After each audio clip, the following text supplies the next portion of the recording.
Sejam muito bem-vindos mais uma vez ao canal Digital Autos. Pessoal, hoje eu vou mostrar para vocês um dos hatches compactos mais vendidos do Brasil em sua versão mais completa. Esse aqui é o Hyundai HB20 Platinum, que perdeu o sobrenome Safety na linha 2026, depois a gente fala melhor sobre isso. Nessa avaliação completa a gente vai conferir detalhes como espaço interno, acabamento, preço, desempenho, consumo. Vamos falar de todos os detalhes aqui do HB20 para a gente entender se vale a pena ou não você levar ele para a garagem da sua casa. Como de costume nas nossas avaliações, vamos começar falando sobre o design. A gente tem essa grade aqui em Black Piano, que eu acho bem bonita dessa versão, e já vamos falar sobre o conjunto de iluminação. Em LED você tem aqui somente isso que vocês estão vendo aceso, que é o DRL, que também funciona, claro, como luz de lanterna, né? E o DRL, a parte boa é que ele não desliga quando você aciona a seta, já que ela fica mais ali na parte de baixo do para-choque, e também ele só liga quando você aciona o motor e solta o freio de mão. Então você não tem aquele problema de ficar chamando atenção à noite, mesmo com o motor ligado. Agora, o que decepciona é que, embora seja do tipo projetor, o que é bom, a iluminação de farol baixo e farol alto ainda não é em LED, do tipo convencional, assim como a iluminação do farol de neblina, que também é de projetor, mas não tem aquela luz de conversão estática que vira somente de um dos lados quando você dá seta ou vira o volante. Então, sinceramente, o conjunto de iluminação dianteiro me decepcionou bastante aqui no Hyundai HB20. Pelo menos esses faróis têm um ajuste elétrico de altura e também o farol alto automático, mesmo que não seja em LED. Mas aqui pro lado a gente encontra lindas rodas, aliás, de liga leve aro 16 com pneus medida 19555, logicamente de uso urbano. Falando sobre retrovisor, ele é na cor da carroceria, tem um repetidor de seta em LED, mas aqui da frente você não consegue ver muito bem ele acionado, então nesse ponto poderia ser um pouco melhor. Depois a gente fala sobre outras funções desse retrovisor. As maçanetas, em grande parte das versões, elas são cromadas, e nesse caso aqui tem o botão da chave que a gente vai falar também posteriormente. Agora, faltou, acho que um Black Piano aqui na coluna B, ou pelo menos um cromadinho aqui no arco dos vidros, não tem. E aqui atrás você tem esse detalhe que deixa o teto como se fosse flutuante, que lembra até uma escama de peixe aqui. Já aqui na traseira a gente pode notar um design também já bem conhecido do HB20. Você tem essas lanternas gigantescas interligadas, mas que perdeu a iluminação em LED. Esse carro tinha nas versões mais caras, pelo menos a lanterna e a luz de freio em LED. Agora todas trazem iluminação convencional, infelizmente. Outro ponto que também é convencional é o brake light que fica aqui em cima. Pelo menos não é aquela lâmpada única. Aqui você tem 4 lâmpadas, então até parece ser em LED. Agora, do conjunto principal de iluminação, isso que vocês estão vendo aceso é a luz de lanterna. Ela não acende junto com o DRL, tá? Você tem que ligar realmente separadamente, ao contrário dos carros da Stellantis. A luz de freio também fica nessa parte esquerda. E ali embaixo, numa posição horrível, você tem a luz de ré e a luz de seta. Isso no trânsito de São Paulo, por exemplo, é bem triste. Uma lanterna desse tamanho aqui em cima e não tinha um lugar para pôr a seta em Hyundai. Mancada, né? Aqui você tem o logo HB20, o logo da Hyundai e o logo TGDI relativo à motorização, que a gente já vai falar para vocês. Agora, não tem aqui um logo da versão, né, o Platinum. Eu notei que vocês não estão hypando os vídeos, hein? Por favor, essa função é gratuita, a avaliação também é de graça para vocês, então assim vocês conseguem contribuir para que a gente possa continuar trazendo conteúdos tão completos para vocês. Fica ali perto dos comentários essa função de hypar, e se você quiser, você pode hypar pagando também, o que aí vai ajudar ainda mais, né? E você vai me deixar ainda mais feliz. Já deixa o seu like aqui embaixo também, que da mesma forma é gratuito. Falemos agora sobre o conjunto mecânico. Grande parte das versões do Hyundai HB20 utilizam o motor 1.0 TGDI, que é um turboflex de 3 cilindros em linha, com injeção direta de combustível. Ele rende uma potência máxima de 120 cavalos no etanol e 115 na gasolina, a 6.000 rotações. Já o torque fica definido em 17,5 kgfm com ambos os combustíveis e está disponível a partir de 1.500 RPM, uma faixa bem interessante. Junto com esse motor 1.0 turboflex, a gente tem a transmissão automática convencional de 6 velocidades. E a tração, claro, é somente nas rodas da frente. Antes de falar para vocês sobre os números de desempenho, eu cito que esse carro pesa 1.110 kg nessa versão, o que é um peso bem interessante considerando que é a configuração mais cara e completa desse carro. A capacidade de reboque, a Hyundai diz que é de 400 kg, seja num trailer com ou sem freio. Agora sim, os dados de desempenho. De acordo com a marca, esse carro acelera de 0 a 100 em 10,7 segundos e atinge 190 km por hora de velocidade máxima. Isso com qualquer um dos dois combustíveis, etanol ou gasolina. Mas com esse peso e esse desempenho, como será que fica o consumo de combustível? Segundo os números do Inmetro, na cidade ele faz 9,2 km por litro com etanol e 13,2 com gasolina. Já na estrada, 10,2 com etanol e 14,7 com gasolina. Porém, eu testei bastante esse carro durante uma semana e posso dizer que na cidade com gasolina, geralmente eu fiz entre 11 até 13 km por litro mais ou menos. Claro, em condições de trânsito pesado você vai fazer ali um pouco menos do que isso. Mas a gente fez também um teste de consumo urbano nesse canal, seguindo aquele padrão de sempre, ar-condicionado ligado, trecho 100% de cidade, start-stop ativado, e ele fez 12,7 km por litro com gasolina. Já na estrada eu geralmente consegui entre 17,5 e até 20 km por litro se você pegar um rodoanel, por exemplo, onde você anda 100 por hora, ou uma marginal, algo nesse sentido. E no nosso trecho padrão de estrada com gasolina e ar-condicionado ligado, ele fez 18,7 km por litro. Aproveita esse momento para citar que o tanque tem uma capacidade mediana de 50 litros.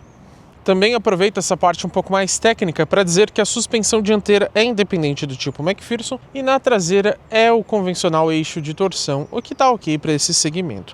Agora, os freios a disco são ventilados na dianteira, porém há tambores na traseira, já poderia ser freio a disco nas 4 rodas, né, Hyundai? Outros dados que eu gosto de citar, a plataforma desse carro, que é chamada somente de PB, e a produção dele, que é brasileira, sim, feita em Piracicaba, no interior de São Paulo. Vamos pegar um ângulo lateral aqui do HB20 Platinum para a gente falar sobre dimensões. E como tradição aqui no canal, vou fazer um comparativo com outros dois modelos para a gente entender o quanto esse carro é grande ou pequeno. Dessa vez eu separei aqui o Chevrolet Onix, já 2026, e também o Volkswagen Polo, que já passou aqui pelo canal na versão Track. Bom, de comprimento a gente tem no Hyundai 4,1 metros, o Onix é bem maior com 4,16 e o Polo um pouco maior com 4,7. De largura 1,72 no HB20, infelizmente eu não encontrei informação considerando os retrovisores, mas o Onix tem 1,75 praticamente e o Polo também. De altura aqui no Hyundai, somente 1,47, enquanto o Onix tem quase 1,48 e o Polo também 1,47. De entre-eixos, somente 2,53 aqui no HB20, enquanto o Onix tem 2,55 e o Polo maior com quase 2,57. A altura em relação ao solo não especifica na ficha técnica se é a altura mínima ou se é entre os eixos, mas a Hyundai informa um vão livre de 16 centímetros. Ângulo de entrada, confirmei isso com o pessoal da marca, 20,5 graus. O ângulo central não foi informado, mas o ângulo de saída lá atrás é de 21,3 graus. A capacidade de imersão na água também não foi informada. Esse aqui é o interior do Hyundai HB20 Platinum. Vamos conferir como que é o acabamento? Tudo em plástico duro, como vocês podem notar, pelo menos aqui no painel. Aqui na porta, talvez ele fique apitando aqui para alertar a gente, mas a gente encontra, ó, plástico duro também nessa parte de cima, pelo menos a maçaneta é cromada, plástico duro aqui também, mas aqui você tem pelo menos uma faixa aqui em couro com costura branca. Lá embaixo volta a ser plástico duro de novo. Algumas considerações, você tem aqui os retrovisores com rebatimento elétrico, porém não tem aquela função tilt down que abaixa o espelho direito assim que você engata a ré. Aqui você tem um pequeno porta-objetos, ali embaixo também, e aqui você tem na teoria um porta-garrafas, mas a gente pega a nossa garrafa aqui de 500 ml da Volvo, que nem é muito grande, tá? Ó, e não entra, tá, pessoal? Uma pena, não? Esqueci de mostrar, mas a gente tem aqui também o botão para você desligar o start-stop, o controle de tração e estabilidade, e aqui regulagem elétrica de altura dos faróis. Aqui abaixo, essa versão não tem soleirinhas, pelo menos tem os tapetes aqui com as travas, eles são em carpete. O banco do motorista, lógico, tem ajuste manual, mas pelo menos tem o ajuste de altura. E falando para vocês em bancos, esse aqui é o revestimento. Acho que ele poderia ser mais bonito, né? Um pouquinho mais caprichado, mas eles são bastante confortáveis. E pelo menos tem um ajuste aqui de altura do apoio de cabeça, que nem todo rival tem. Vamos falar agora sobre o ar-condicionado. Felizmente ele é digital e ele é automático, logicamente, mas o diferencial aqui da Hyundai é que você tem 3 opções no modo automático. Você pode deixar a ventilação mais forte, ela intermediária ou uma ventilação mais confortável, mais suave, né? E ele vai se ajustando automaticamente. Felizmente também todos os comandos são físicos, só faltou ser dual zone, mas sendo digital já tá bom, né? Seguindo aqui pelo console, a gente percebe que a trava das portas fica aqui junto com o botão de pisca-alerta. Ali embaixo, meio escondido, você tem aqui um carregador de celular por indução. Apesar dele ter esse desenho aqui, não é um botão, tá? É que aqui em cima ele tem uma luz para indicar o carregamento. Só que além dele ficar bastante escondido, o que dificulta, por exemplo, um acesso rápido ao celular, se você tiver um smartphone um pouco menor, que não seja muito comprido, ele vai ficar escorregando aqui e vai parar de carregar. Aqui abaixo a gente tem uma tomadinha 12 volts, no máximo 120 watts, uma tomada USB do tipo A e outra do tipo C. E essas duas são iluminadas em LED à noite, fica bem legal. Aqui abaixo a gente tem um porta-objetos, um nicho, né? Só faltou aquele tapetinho, a alavanca de transmissão que vocês já bem conhecem, mas não tem o modo S, tá? O modo Sport não existe nesse carro, infelizmente. Mas aqui para trás a gente encontra aqui, ó, dois porta-copos que não são muito grandes, mas pelo menos cabe a nossa garrafa nesse aqui de trás. O da frente já não entra, tá? Agora o problema é o seguinte, não falo nem do freio de estacionamento ser manual, que isso é comum aqui na categoria. De forma inexplicável, esse porta-copos ele esquenta bastante em algumas situações. Eu percebi isso com o carro carregado, né, 4 pessoas a bordo e rodando na cidade, essa parte esquenta bastante, então vai esquentar sua bebida também. Tem o apoio de braço com revestimento em couro, tem o ajuste de profundidade, mas não tem o ajuste de altura, tá? Então ele fica bastante baixo, inclusive.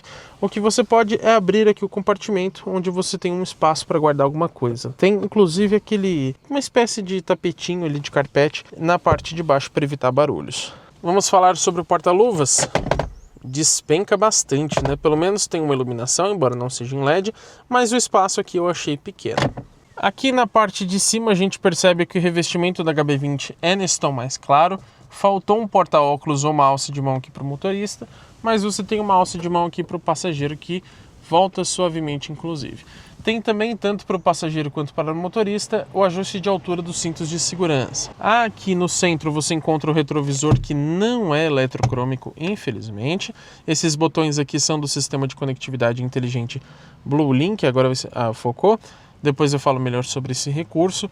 As luzes aqui iluminam muito bem, porém não é em LED, como vocês podem ver. Aqui o quebra-sol do motorista, você tem um porta-documentos, um tampão bem sem vergonha, ó, que ele fica travando, até é difícil de abrir e fechar, e não tem iluminação, hein? Que pena, hein, Hyundai?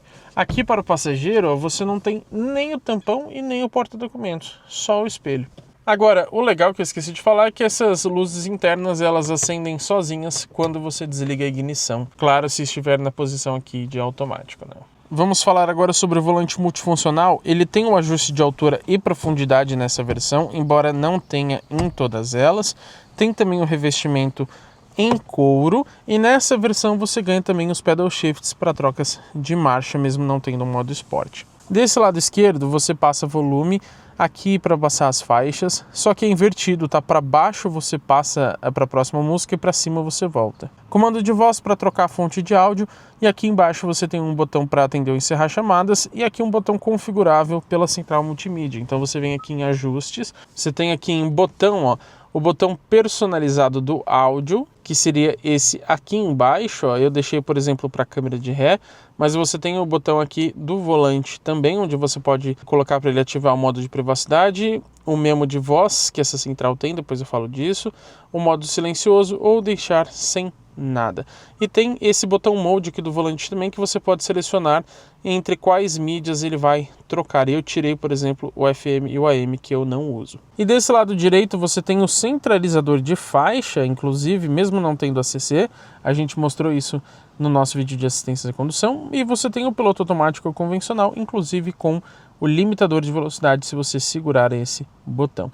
E aqui é para você passar algumas informações ali do painel de instrumentos. Aqui a gente tem o comando dos faróis, pelo menos você tem a opção de desligar além do automático, e tudo ele informa ali no painel de instrumentos. Caso você não desative essa função, você pode até desativar para ele não ficar ali informando. Tem aqui o farol de neblina dianteiro, lembrando que não tem o traseiro. Desse lado direito você tem o comando dos limpadores, mas não tem aquele sensor de chuva, tá? Que liga o limpador automaticamente. Painel de instrumentos. A Hyundai diz que é uma tela aqui de 10 polegadas, mas reparem assim que a gente liga, que a tela mesmo é só aqui no centro, né, que deve ter, imagino eu, em torno de 4 polegadas no máximo. Aqui em volta você tem, claro, mostradores digitais, mas de forma bem simples. Me lembra até mesmo o que a gente vê lá no Renault Kwid, que é muito mais básico e mais barato que esse carro. Então não gosto disso. Nessa versão completa, pelo menos, já merecia um painel totalmente digital. Eu acho que se fosse para ter só essa telinha, os ponteiros ali, em vez de digitais, poderiam ser analógicos nas laterais, que ficaria até mais bonito.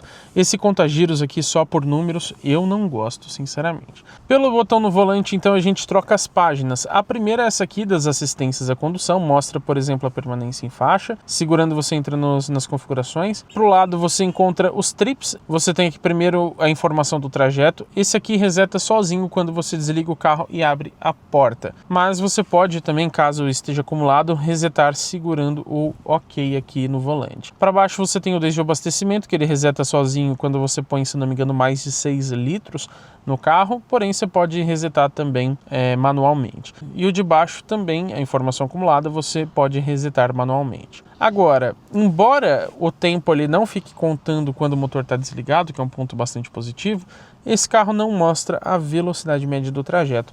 E o consumo instantâneo é só nessa forma de barra, ele mostra 0, 10, 20 e 30 km por litro, mas não mostra ali especificamente quanto você está fazendo, então acho que poderia ser melhor também. Na próxima página você tem as configurações, não vou mostrar todas elas para vocês, mas vou mostrar algumas, tá? Você tem aqui, por exemplo, 3 temas para o painel de instrumentos.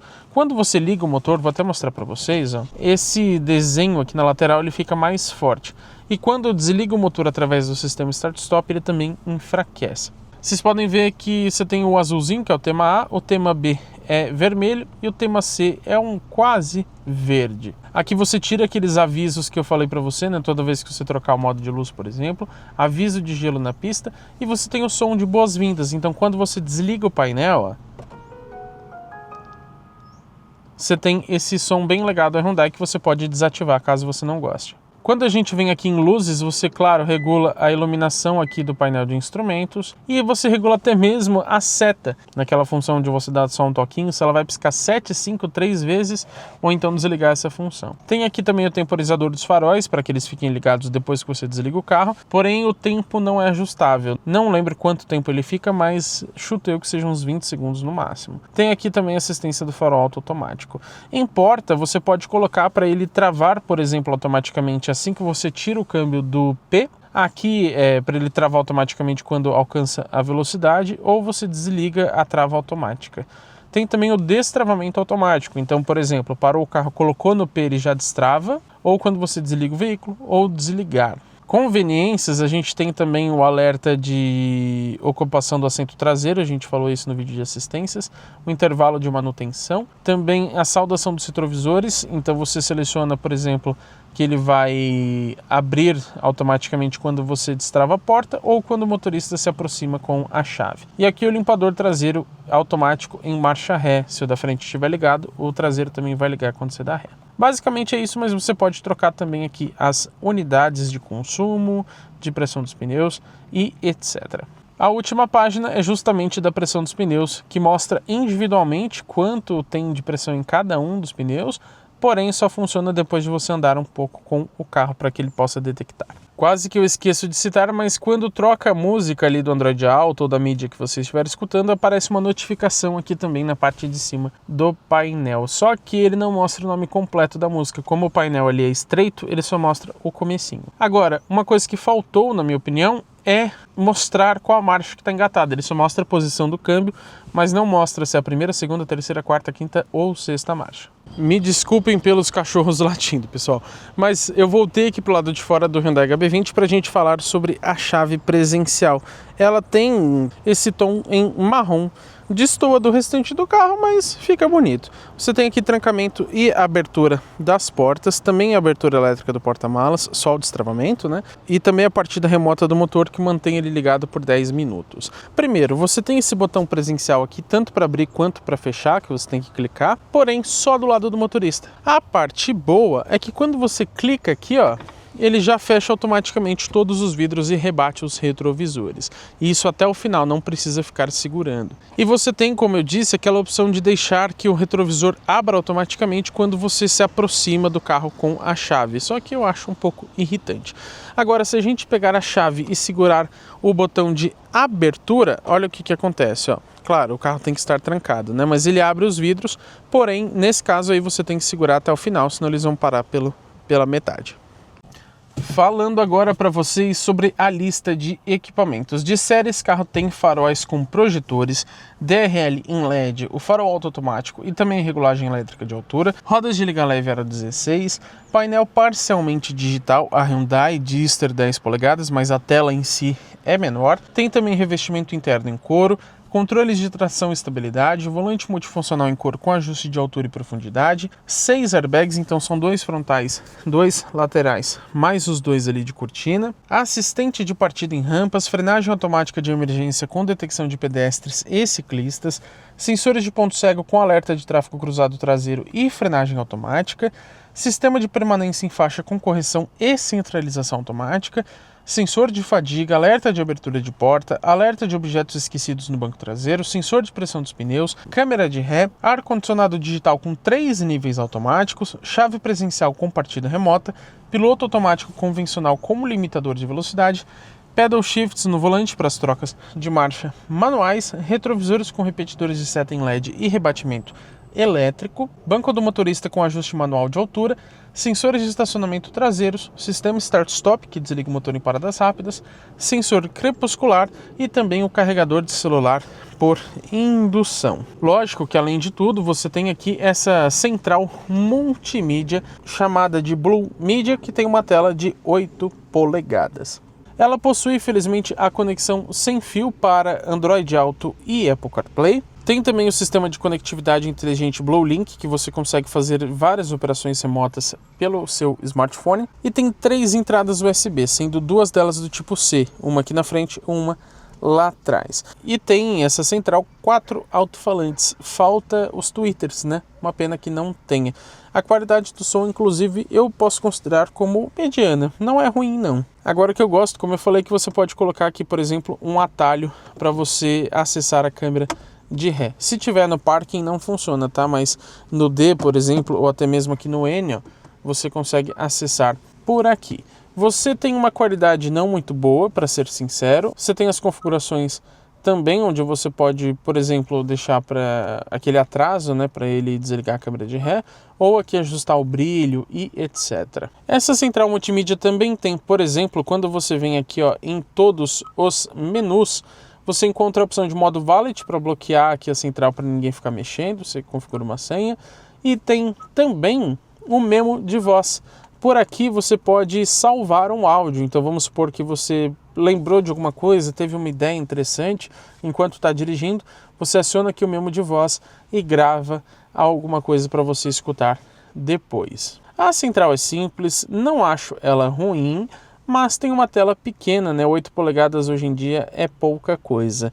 E a definição de imagem e o brilho poderiam ser melhores, assim como o próprio software. Porém, eu já acho melhor do que a central da Honda, por exemplo. E vamos a um dos pontos mais importantes de todo o carro, que é o seu preço. Nessa versão Platinum, na linha 2026 dessa configuração, a gente tem um preço de R$ 130.590. Você não tem opcionais para esse carro, mas você encontra as pinturas. Nas sólidas, você tem a preto Onix, quem diria em um Hyundai Konami Onix, estranho, né? Que é a única gratuita, mas você pode optar também pelo branco Atlas ou o cinza Shadow, que custam R$ 900 cada uma. As metálicas, você encontra a prata Sand, o cinza Silk e também o prata Brisk, que para mim é uma das mais bonitas, que custa R$ 1.700 cada.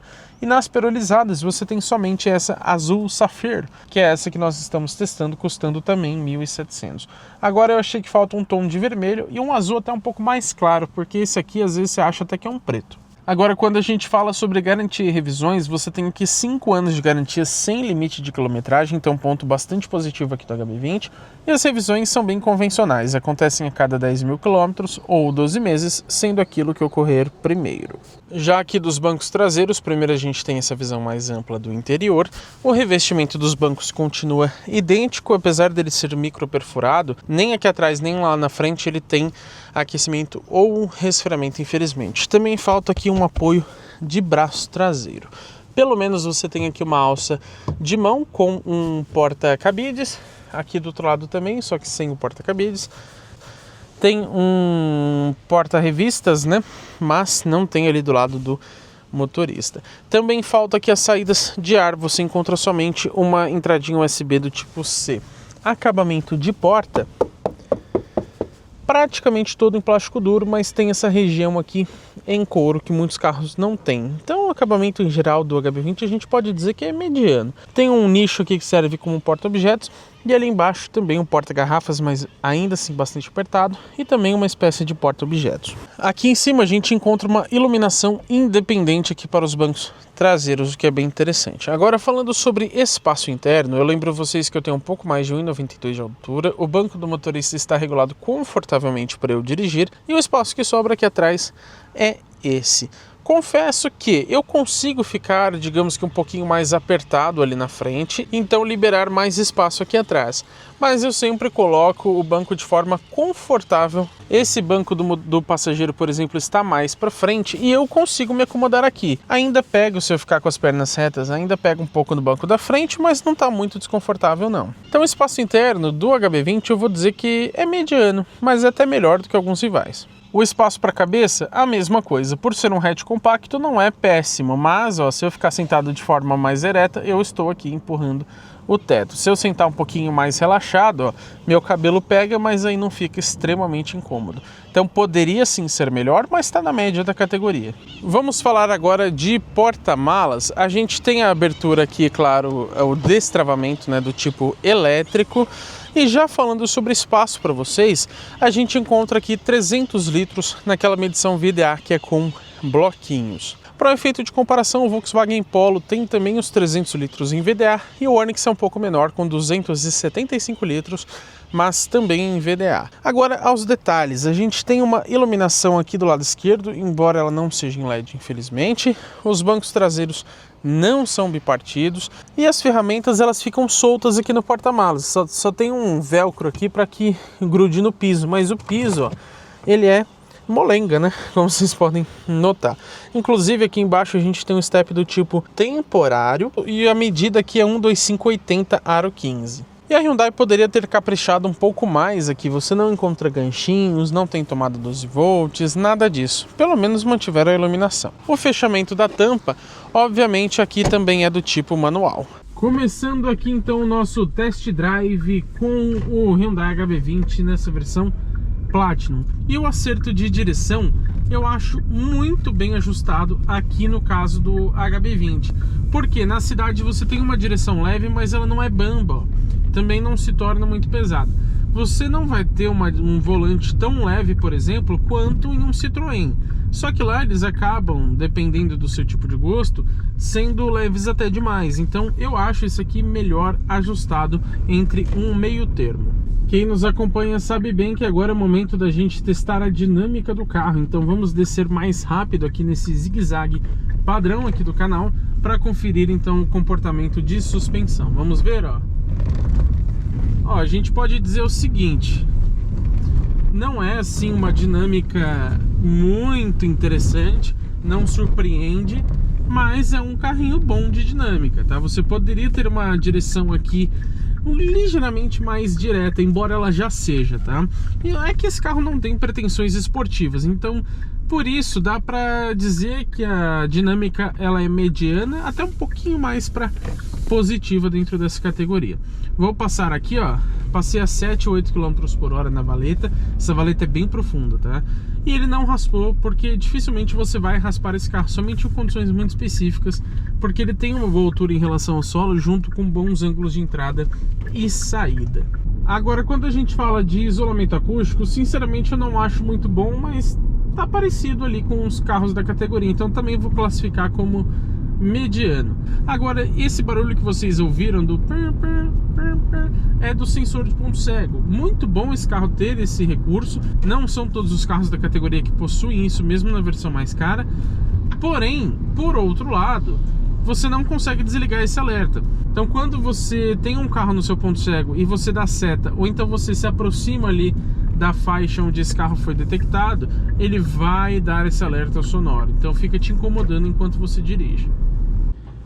Pessoal, vou aproveitar que a gente está parado para citar o seguinte, ó. Mesmo com o motor desligado através do start-stop, você percebe que a assistência do volante continua.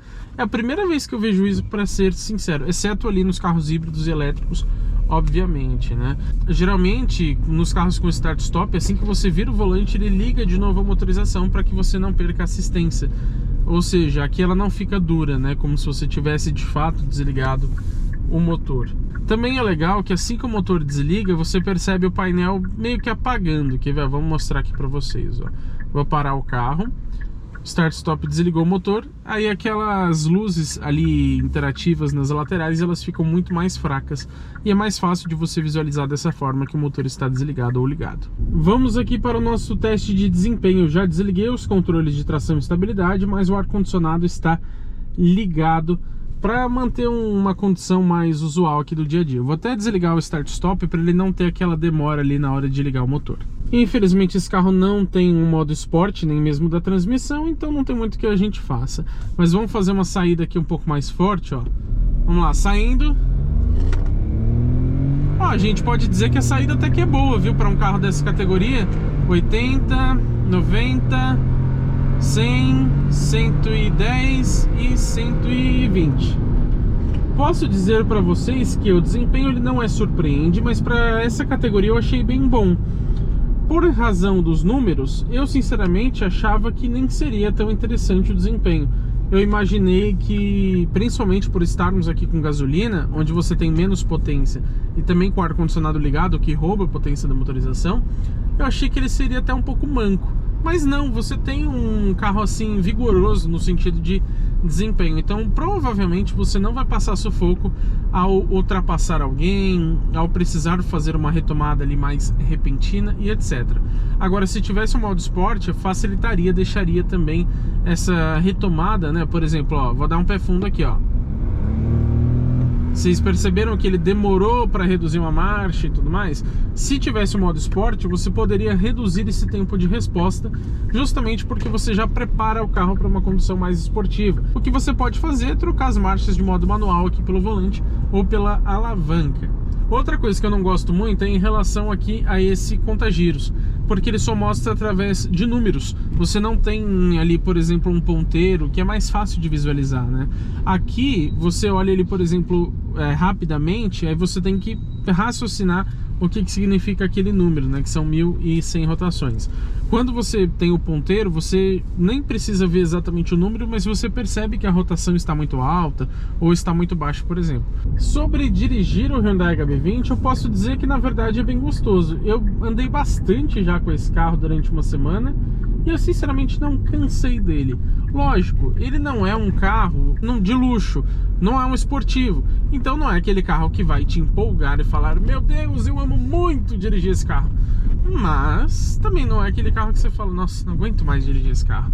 Então ele é gostoso de dirigir, pensando num veículo mais tradicional, né, com uma pegada um pouco mais confortável. Confortável no sentido assim, de não buscar esportividade, tá? Porque o conforto em si da suspensão a gente vai falar daqui a pouquinho para vocês. Agora, o que eu sinto também é que esse câmbio automático de 6 marchas, ele poderia ser um pouquinho mais sofisticado, um pouco mais moderno. Não que ele seja ruim, tá longe disso, mas eu percebo em alguns determinados momentos que você sente mais a troca de marcha. Ele dá como se fosse, tá bem entre aspas, uma engasgadinha. Tipo assim, não é assim dos mais suaves possíveis. Vamos fazer mais uma retomada aqui de 50 por hora. Uma breve, tá? Ó, 50, pé no fundo. Vocês viram que tem um lag ali, né? Depois ele vai bem, ó. Já atingimos ali os 80 km por hora.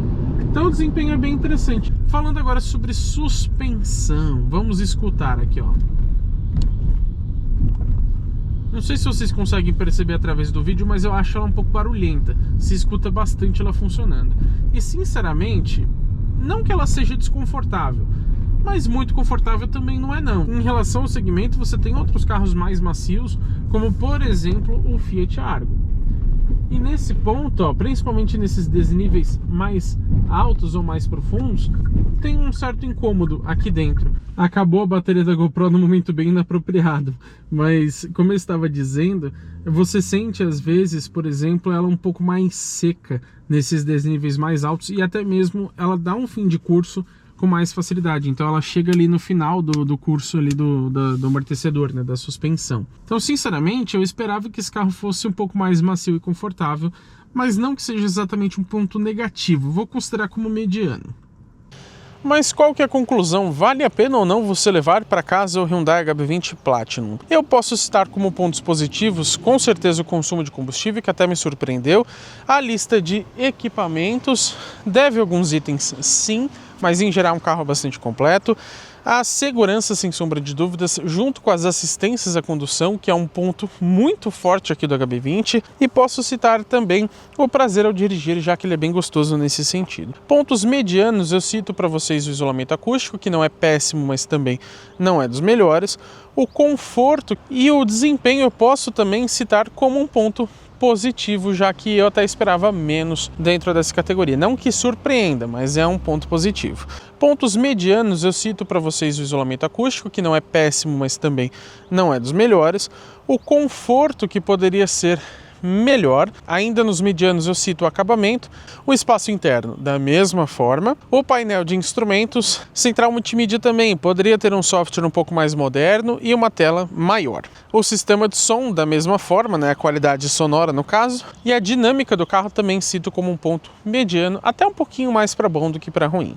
Agora, como pontos negativos, de fato, eu cito a iluminação dianteira e traseira, que realmente são bem decepcionantes. Alguns equipamentos que eu senti falta: freios a disco nas 4 rodas, painel totalmente digital, faróis em LED, lanternas traseiras em LED, iluminação nos quebra-sóis, bancos traseiros bipartidos, 6 alto-falantes, saídas de ar para os bancos traseiros, sensor de chuva. Também senti falta de sensores de estacionamento dianteiros, um modo de condução como um Sport, um Eco ou algo parecido, e também um apoio de braço para os bancos traseiros. E também a função tilt down, que abaixa o retrovisor direito assim que você engata a ré.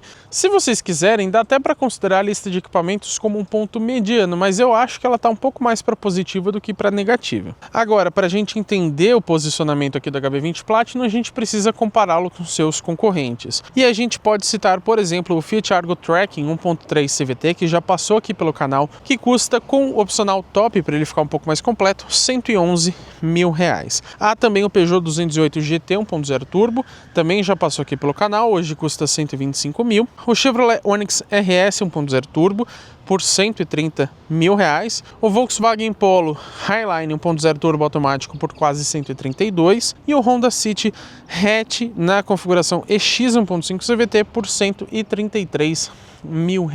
Então a gente, claro, considerou as versões mais próximas aqui do HB20 em questão de preço. Como conclusão, eu posso dizer então que o HB20 Platinum é um carro bastante equilibrado, e na concorrência ele se destaca, sem sombra de dúvidas, pelo nível de segurança e assistências à condução presentes. Faltando só o ACC, se tivesse seria perfeito. Eu acho que esse carro seria, inclusive, quase perfeito na categoria se ele trouxesse um painel e multimídia mais modernos, assim como uma iluminação em LED, pelo menos aqui na dianteira, né, Hyundai? O complicado para mim é que o Peugeot 208 entrega também uma lista bem completa de equipamentos e custa consideravelmente menos. Lógico, o Peugeot também possui algumas desvantagens, mas por ser mais barato ele acaba sendo também um pouco mais atrativo, né? A questão é o custo-benefício. Eu acho que, em resumo, o HB20 Platinum é uma ótima opção, inclusive racional, mas a Hyundai poderia ter um cuidado um pouquinho maior nesses pontos que a gente citou para deixar esse carro ainda mais empolgante e atrativo. Mas se você quer um hatch compacto equilibrado, com segurança, econômico, com bom desempenho, você tem certamente aqui no HB20 uma excelente opção nessa versão Platinum.